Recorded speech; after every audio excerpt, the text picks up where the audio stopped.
Bueno, seguimos con las causas reversibles. Habíamos dicho la hipovolemia, la hipoxemia, los hidrogeniones o acidosis, la cetocidosis diabética, por ejemplo, hipopotasemia o hiperpotasemia, puede ser secundario a algunos fármacos, la hipotermia. Esas cosas también hay que ir pensándola en el transcurso, digamos, de la reanimación, porque no es solamente tratar la causa visible, que sería la parada cardíaca, sino qué es lo que lo llevó a esa situación. Y las causas reversibles, T, porque son las T y las H, es la tensión de un neumotórax, o sea, el neumotórax a tensión te puede causar una parada cardíaca. El taponamiento cardíaco también. Toxinas, a veces la gente, viste, cuando entran pacientes con intoxicaciones o sobre todo intentos suicidas que te pueden causar, por ejemplo, ahora en el invierno, las garrafas, que son son toxinas, ¿no? La trombosis pulmonar y la trombosis cardíaca, que sería el infarto. Bueno, nosotros, digamos, continuamos con todo esto y tenemos que ir sistematizando también que a la vez que estamos haciendo el tratamiento de RCP y el RCP avanzado, que la causa que lo llevó acá pueden ser de diferentes causas, desde traumas hasta el que se cayó en la vereda del frente, o hasta alguien que se atragantó. Entonces, mientras uno menos sepa la causa que lo trae, digamos, al paciente a esta situación, más tenemos que investigar qué es lo que le está pasando. Pero en un paciente que es inconsciente, ¿de qué estrategia nos armamos para ir encontrando la causa? Entonces, está sistematizado hacer la valoración primaria, reanimación y valoración secundaria. Que esto ustedes van a ir viendo que también se va extrapolando en los diferentes cuadros, digamos, desde traumatismo, politraumatismo, desde alguien que entró, no sé, en coma y capaz que es una meningitis, que seguramente les pasó ¿no? En estar en la guardia, en la sala, o un paciente que recién acaban de ingresar a la sala para también ir haciendo esta evaluación.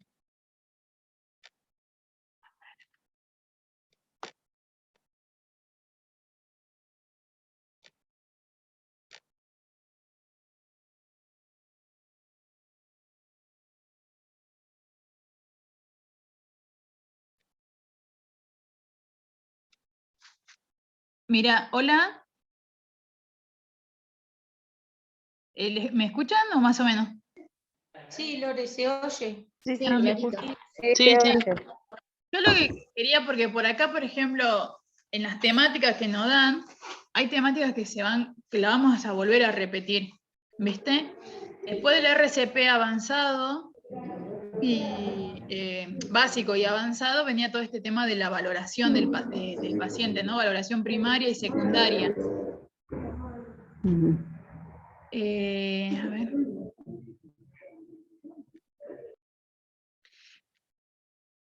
Por ahí a veces parecen en lo que es el rompecabezas que uno tiene que armarse, parece todo como un poco por acá, un poco por allá y otro poco por allá. Pero en realidad de a poco vamos a ir armando las piezas de este rompecabezas e ir haciendo un lineamiento de, bueno, el paciente lo vemos acá. Alguien llamó por teléfono que está en situación de X y hay que salir con la ambulancia a buscarlo, o lo traen desde su casa porque está en una situación de mucha alerta, y te lo ponen en la camilla y no entendés nada que está ocurriendo. Si es de un ataque de pánico a una situación más grave. Entonces, en eso nosotros tenemos que ser prolijos en la evaluación, hacer como un checklist, ¿viste? Mental, y decir, bueno, A ver, en el equipo de trabajo, nosotros dentro del hospital es como que tenemos, hay más personal, ¿viste? Y vos podés hacer más cosas que si se van 3 en la ambulancia y tienen que socorrer a alguien que está, no sé, en la ruta, los accidentes de ruta que ocurren, ¿no? Con tanta frecuencia. Entonces, mientras que se sigue reanimando al paciente, hasta que salga o no, hay que ir viendo también qué es lo que lo trajo a esta situación. Entonces, ustedes en la sala de emergencia lo hacen muy seguido, se hace muy seguido, que es desnudar al paciente y poder ver toda la, bueno, ir encontrando de a poco la causa de lo que lo llevó, que puede ser desde hemorragia, o no sé, algún... bueno, ¿ustedes qué vieron, digamos, por ejemplo, en la guardia? Porque yo vi, por ejemplo, uno que le metió un cuchillo, disparo, no sé, un montón de cosas. Ustedes en la guardia, por ejemplo, revisando al paciente, ¿se acuerdan de alguna anécdota así de que hayan encontrado algo que no lo hubieran sospechado? Por ejemplo, no sé, una bala incrustada en algún lado. No sé cómo es el ritmo acá en Azul, o en donde estén.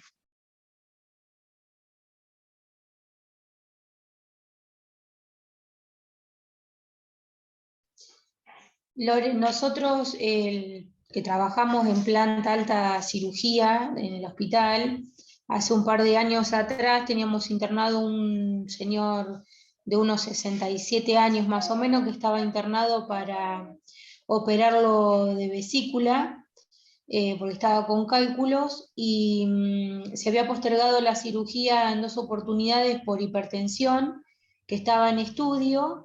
El día que volvió de quirófano, que no lo operaron porque seguía hipertenso, vino con indicaciones de reposo para seguimiento clínico. Y bueno, el hombre a media mañana se quiso levantar, o sea, se levantó porque quiso ir al baño, no quiso usar el papagayo y se infartó y no lo pudimos revertir. A pesar de tener el carro de paro, de que subió el terapista, se intubó en sala, tenía una vía permeable, se empezó a pasar adrenalina, se colgó bicarbonato, se hicieron todas las maniobras y no lo pudimos sacar. Fue irreversible. Claro.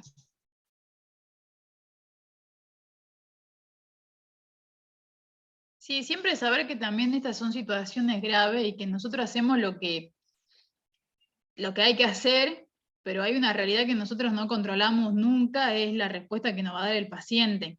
Uno se queda tranquilo con que sabe que hizo lo que hay que hacer o lo que se sabe hasta el día de hoy que hay que hacer, y que es, hacer este seguimiento de cosas en un breve tiempo da buenos resultados, pero sigue existiendo la posibilidad de que muera, porque bueno, primero porque es parte de la vida, ¿no? Y segundo porque hay cosas que uno no controla, porque vos no sé si, aparte de, si capaz que ya venía infartado hace un montón y él nunca se dio cuenta porque era un hipertenso que no estaba controlado, y vos viste que eso lo primero que hace es atacarte las venas.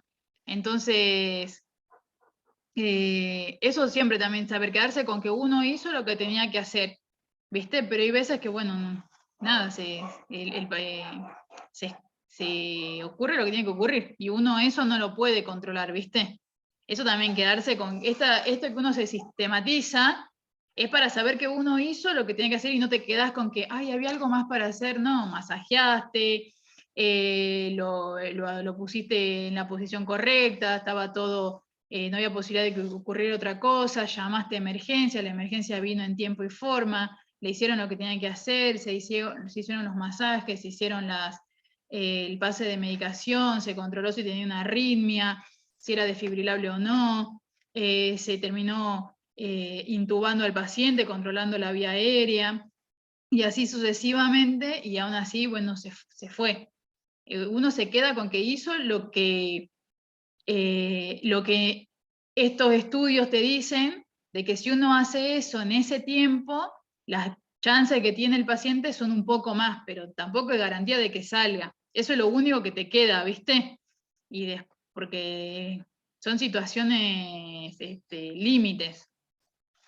Yo creo que con eso uno también se tiene que quedar, saber que hizo lo que pudo hacer, y que si a vos te hubiese pasado, o que si me pasa a mí, saber que mi equipo va a hacer lo que tiene que hacer en el mejor tiempo posible, y hay cosas que, bueno, creo que eso sobre todo, no sé. Bueno, eso creo que es mi consuelo, no sé, pero me parece que es así porque somos humanos igual, no es que somos, ¿no? No, sí, más vale, es la realidad.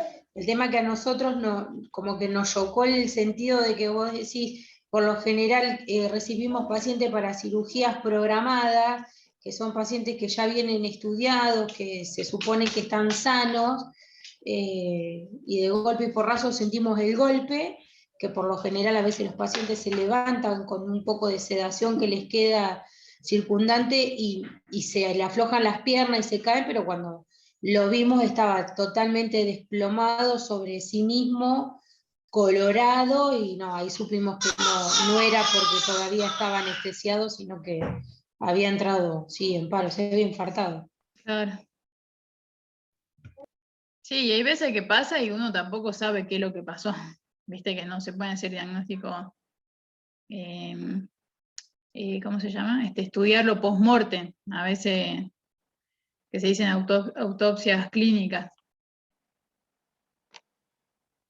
Así que bueno, verá.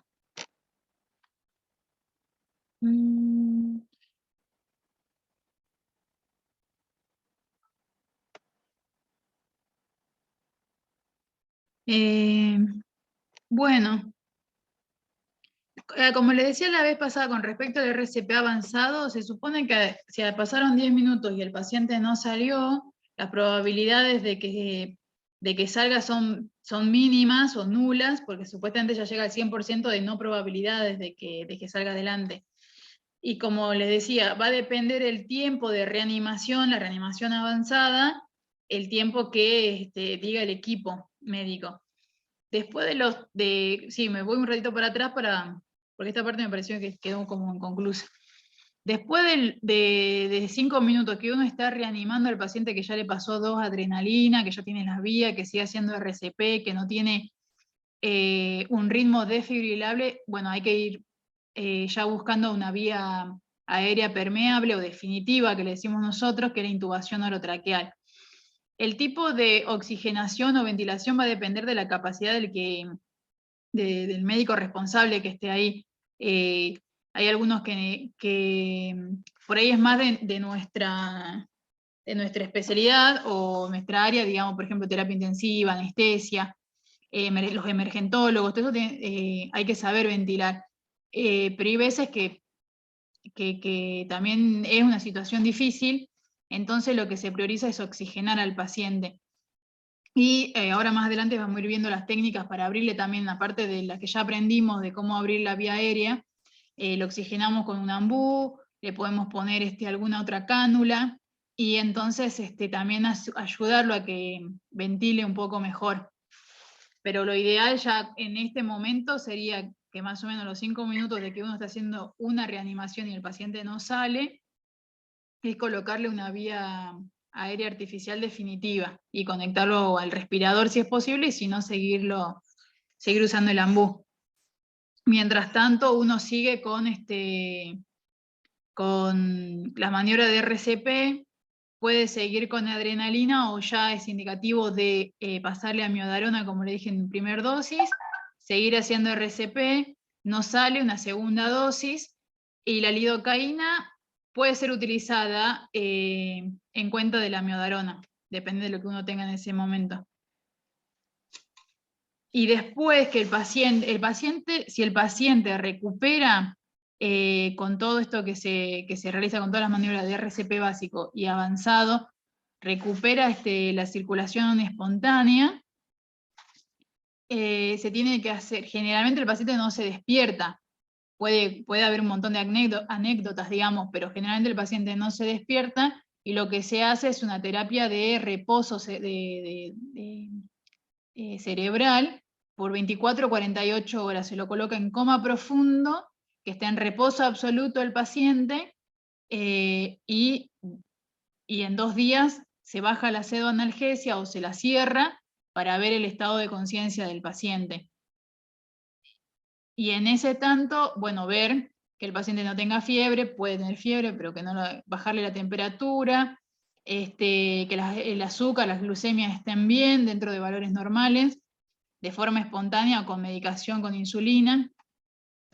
Pero bueno, a lo largo de ahora hasta noviembre, esto lo vamos a seguir viendo, ¿sí? Porque después tenemos que ver, por ejemplo, el RCP en embarazadas, las patologías que pueden llevar a situación límite.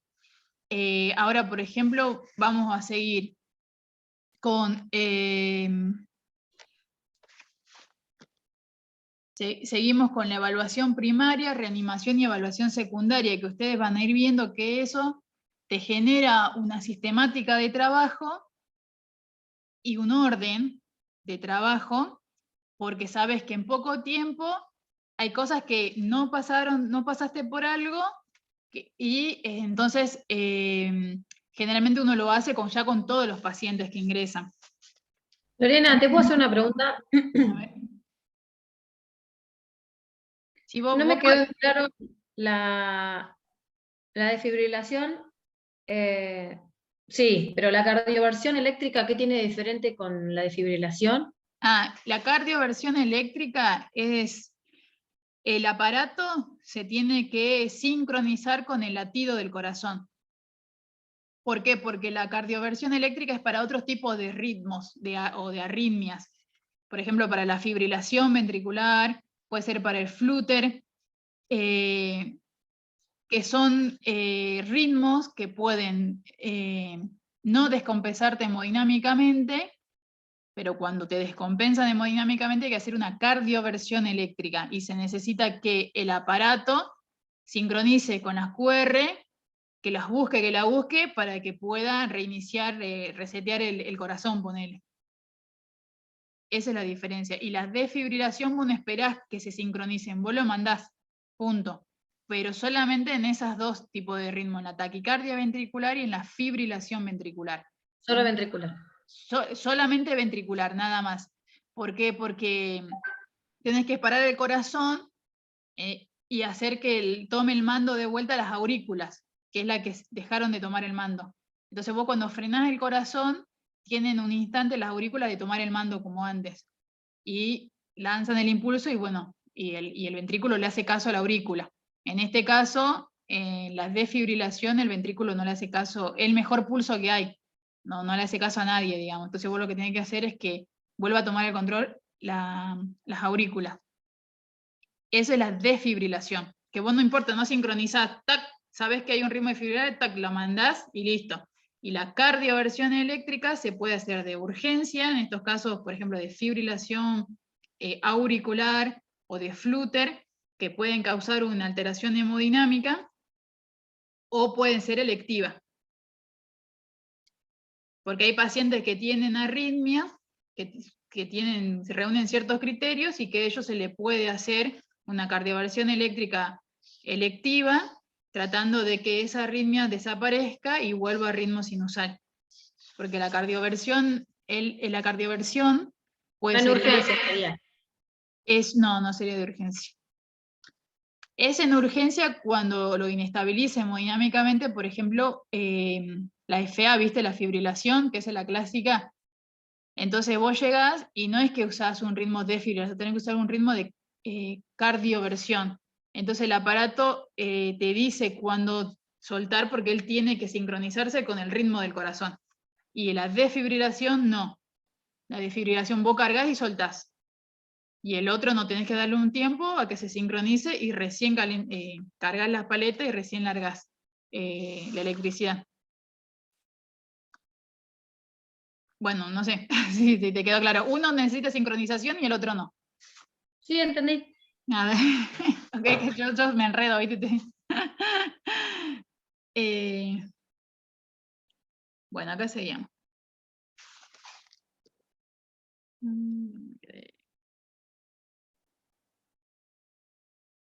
Bueno, con respecto a las causas reversibles, como tenemos que ver también politrauma, y tenemos que ver hipoxemia y diferentes patologías que llegan, digamos, los pacientes a la guardia o que quedan internados en el hospital, la vamos a seguir viendo. Digamos, no se quedan. Que ustedes, para que sepan que cuando hay una parada cardíaca hay que estudiar causas potencialmente reversibles, que son las H y las T. Pueden que pensar en hipovolemia, en hipoxemia, en hidrogeniones, en hipopotasemia o en hiperpotasemia e hipotermia. Si el paciente tiene algo de eso, tiene una chance más, digamos, de salir. Y si tiene, por ejemplo, una neumotoras atención, un taponamiento cardíaco, una intoxicación, trombosis pulmonar o un infarto, también tiene chance de salir. Lore, ¿la acidosis es metabólica o respiratoria? Generalmente es metabólica estas causas de acá. Por ejemplo, la cetoacidosis o el coma diabético que se dice, o el coma hiperosmolar, que son debut de diabetes tipo 2 sobre todo, te puede llegar en coma o casi o muerto, pero es potencialmente reversible. Generalmente es acidosis metabólica.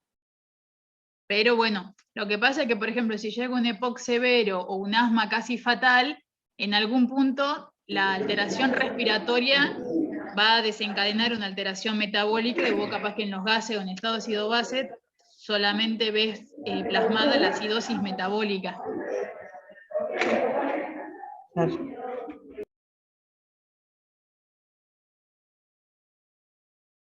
Por eso se dice acidosis metabólica, porque es lo que vos podés ver ahí en el estado ácido-base. También lo que siempre es bueno tenerlo de rutina es que cuando se canaliza las vías periféricas, que es tomar muestra de sangre para grupo sanguíneo, para ver las patologías probables, ¿viste? Si tiene un infarto, ir estudiando de a poco, bueno, el hemograma, la creatinina, todo el laboratorio de rutina. Las mujeres en edad fértil sí o sí sospechar un embarazo. Eso sería, digamos. Y el grupo sanguíneo, grupo y factor. Entonces, la valoración primaria se hace en los primeros, debería de ser en los primeros 10 segundos. Uno llega a la escena y tiene que ir viendo, bueno, el ABCD, que es la vía aérea y control de la columna vertebral, la respiración, ¿no? Y la ventilación, la circulación con control de hemorragia, el déficit neurológico y la exposición o control del ambiente, de vestir completamente al paciente, y es muy importante prevenir la hipotermia, porque a veces lo que lo está llevando la causa al límite al paciente somos nosotros mismos, que por querer hacerle un bien, para hacer una evaluación integral, estamos causando frío o lo estamos reanimando con Baxter que no están entibiados, y entonces estamos alentando una hipotermia que te puede dar asistolia y desencadena, lo terminamos empeorando la situación. Entonces, cuando decimos vía aérea y control de la columna vertebral,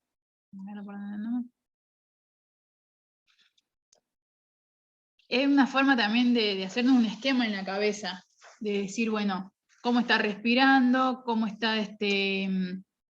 moviendo el tórax, si tiene algo que le esté, porque la compresión de la parte mecánica, por ejemplo, puede ser externa o puede ser interna, ya es la parte pulmonar. Entonces, ¿cómo sería la forma rápida o simple de la evaluación en estos 10 segundos? Porque ¿cómo hago para hacer todo esto en 10 segundos? Le preguntamos al paciente, le hablamos, así como nos acercamos al paciente que está en sospecha de parada cardíaca, le decimos, señor, o hola, ¿cómo te llamás? ¿Estás bien? ¿Qué te pasó? Entonces nosotros ahí evaluamos. Si te habla, que la vía aérea está permeable y potencialmente aceptable, digamos, porque uno siempre tiene que estar, medio escéptico en esas situaciones. Si te cuenta lo que pasó, es porque está orientado. Dentro de la cabeza, o en el encéfalo como tal, lo que tiene, si es que tiene algún golpe, no debería de ser tan grave como que le comprometa la vida. Y después, si te puede mover los brazos, o las piernas, bueno, uno sabe que tiene movilidad, y entonces el paciente dice, bueno, siempre hay que tener mucho recaudo, ser muy amable con la víctima, ¿no? Con el paciente o la paciente, pero saber que eso, bueno, ya te da un respiro, digamos. Saber que está despierto, que entiende, que te habla, así que ahí lo ayudamos con... necesita como un poquito de menos ayuda nuestra, por así decirlo. Como te decía, una respuesta apropiada sugiere que no hay compromiso grave de la vía aérea porque no sabemos, que la capacidad ventilatoria es aceptable o impresión adecuada, y que no hay una disminución importante en el nivel de conciencia, que las posibilidades de sobrevida no son malas, podríamos decir. Y al contrario, la falta de respuesta a estas preguntas sugiere una normalidad en la vía aérea, en la ventilación, en la circulación, y requiere uno, viste, ser más breve o más rápido en su atención. Lo que nosotros tenemos que tener claro que en esta primera evaluación tenemos que identificar las lesiones potencialmente letales. ¿Qué quiere decir? Que si yo no lo atiendo en este instante, el resto no disminuye gravemente sus probabilidades de sobrevida. Por ejemplo, si vemos al paciente que necesita un poco de oxígeno, puede ser desde una mascarita, o una máscara de reservorio, por más que tenga buena mecánica, o una vía aérea definitiva. La secuencia de la prioridad se basa en el grado de amenaza que tiene la vida con respecto a la normalidad de lo que está ocurriendo, de su aparato respiratorio, de su aparato circulatorio, neurológico, etc. Y esto hay que ser cíclico.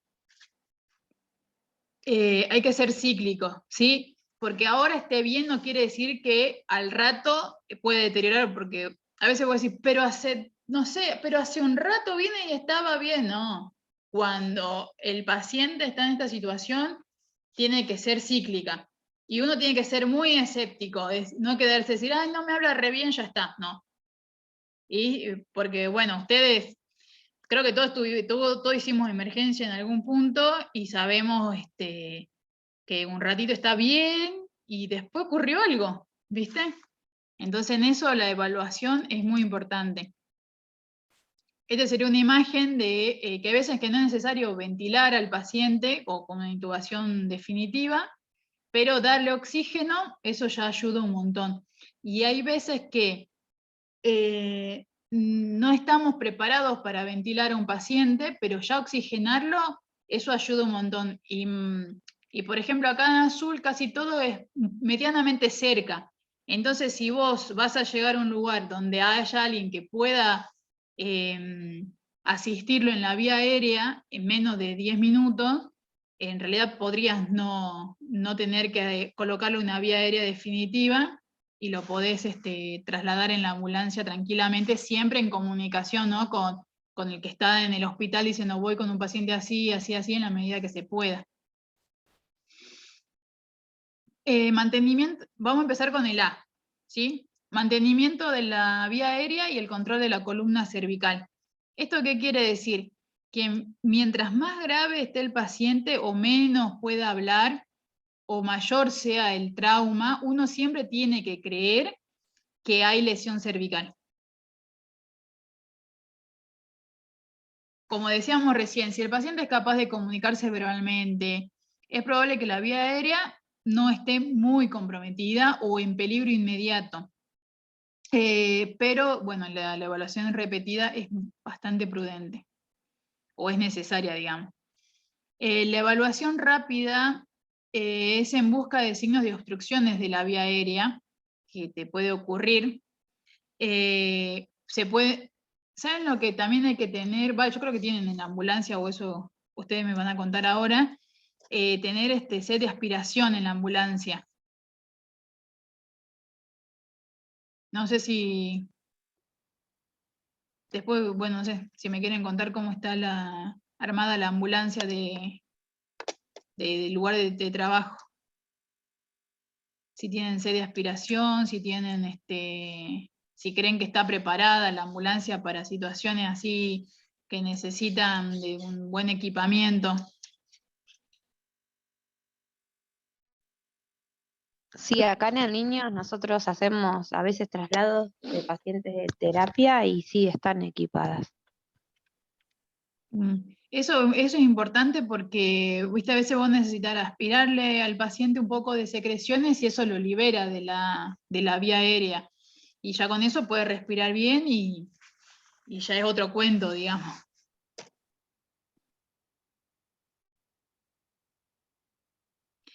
Después, cuando uno cree que el paciente, o el paciente está muy dormido, que no responde, que uno cree que sería oportuno mantener, proteger esa vía aérea, es necesario que se proteja la columna sin tantos movimientos. Por ejemplo, acá, en situaciones, como les decía, de mayor gravedad, que hay trauma, accidente, viste, en las motos, autos, camiones, que acá encima hay un montón de accidentes en la ruta, mientras mayor sea el politrauma o cómo fue la situación, uno más quieto tiene que estar el cuello. Ya no es como cuando vos ves a la persona que se agarra el pecho y que se cae al piso, viste, que vos le hiperextendés. Eso ya acá no existe en este tipo de evaluación. Tenemos que cuidar mucho la columna porque podemos lastimar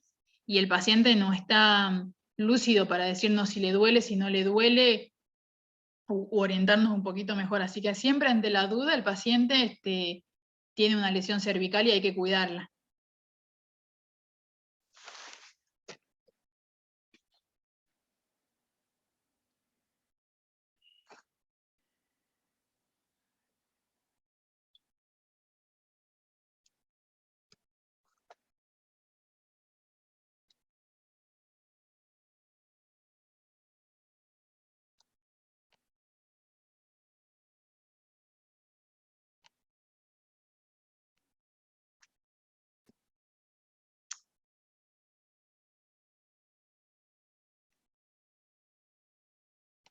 Después que este se corte, entramos un ratito más, ¿sí? Porque ya veo que quedan 4 minutos.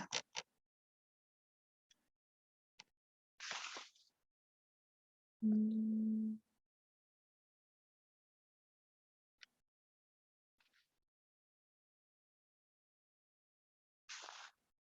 si cerramos y volvemos a entrar. Pasa que cuando esto se corta, yo tardo un tiempo porque esto yo lo estoy grabando para después subirlo.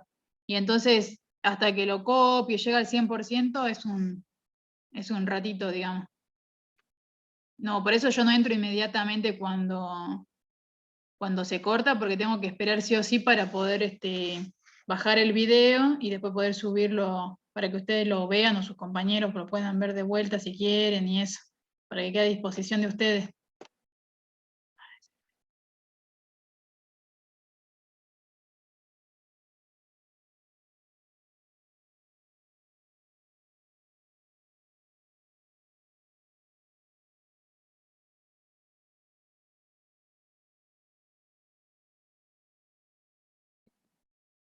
Esta es la maniobra que se tiene que utilizar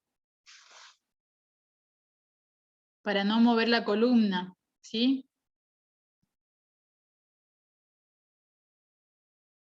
No se escucha. Está sin audio, ¿eh?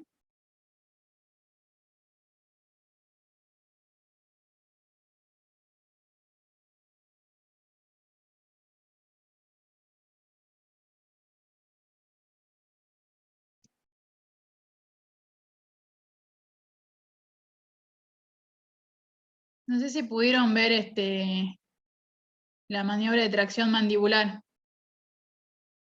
Está sin audio igual. Sí, se ve bien. Sí, se ve bien. Y nosotros le apoyamos los dedos ¿viste? Sobre el mentón y lo que hacemos es como traccionar. Hay algunas veces que hay que descolocar la mandíbula para darle espacio para que respire el paciente y poder intubar sin necesidad de mover el cuello. Eso después en un segundo momento se luxa la mandíbula y después se lo acomodarán los especialistas. Pero es mayor riesgo dejar de hacer esa maniobra que hacerla, por más invasiva que parezca, pero cuando vos no podés mover la columna cervical, es una de las maniobras de elección.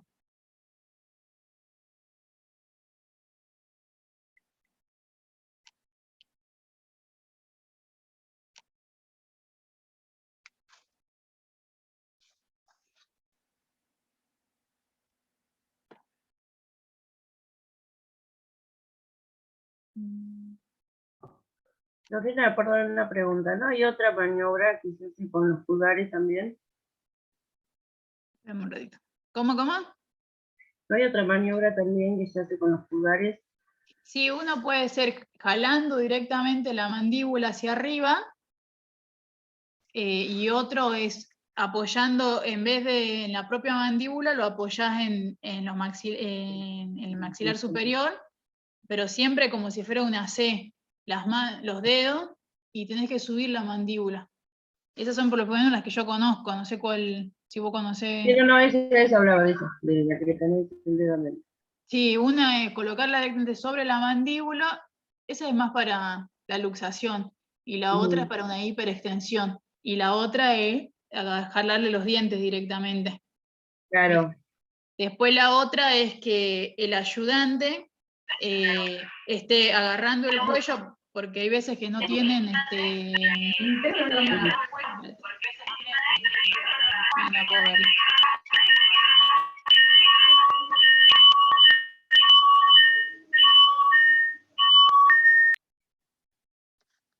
Después el otro es que el ayudante sostenga fuertemente el cuello mientras que uno hace la maniobra de ventilación para no moverlo. Es re difícil, bueno, yo por lo menos para mí es muy difícil